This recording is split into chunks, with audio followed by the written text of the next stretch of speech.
పాలకులు కేంద్రంలో ఉన్నటువంటి బీజేపీ ప్రభుత్వం అయితేనేమి, మన రాష్ట్రంలో పరిపాలిస్తున్నటువంటి కాంగ్రెస్ ప్రభుత్వం అయితేనేమి, ఇవాళ నిన్న రాత్రి చూస్తే వరి రైతు అనేక కష్టపడి చేతికి వచ్చేటువంటి పంటను ఏ క్షణములో కూడా తన భయపడుతూ కాలం వెల్లదీస్తున్నటువంటి రైతాంగం ఇవాళ నిన్న పడ్డటువంటి వర్షాలు ఇవాళ ఐకేపీ కేంద్రంలో ఉన్నటువంటి వరి ధాన్యం చాలా ఘోరంగా తడిసి ముద్దలైనటువంటి పరిస్థితి మనం చూస్తూ ఉన్నాం. ఇలా ఒక పక్క లారీలు రాకపోవడం కానీ, మరొక పక్క బారదాలు రాకపోవడం కానీ, దీనిపైన పాలకులు ఎవరు పట్టించుకుంటలేరు కనుక వెంటనే రైతాంగాన్ని ఆదుకోవాలని అఖిల భారత రైతు కూలీ సంఘం మేము డిమాండ్ చేస్తూ ఉన్నాం.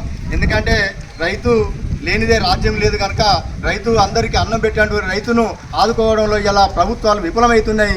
దీని వ్యతిరేకంగా అఖిల భారత రైతు కూలీ సంఘం మేము వాళ్ళను వెంటనే ఆ రైతాంగాన్ని ఆదుకోవాలని మేము డిమాండ్ చేస్తున్నాం.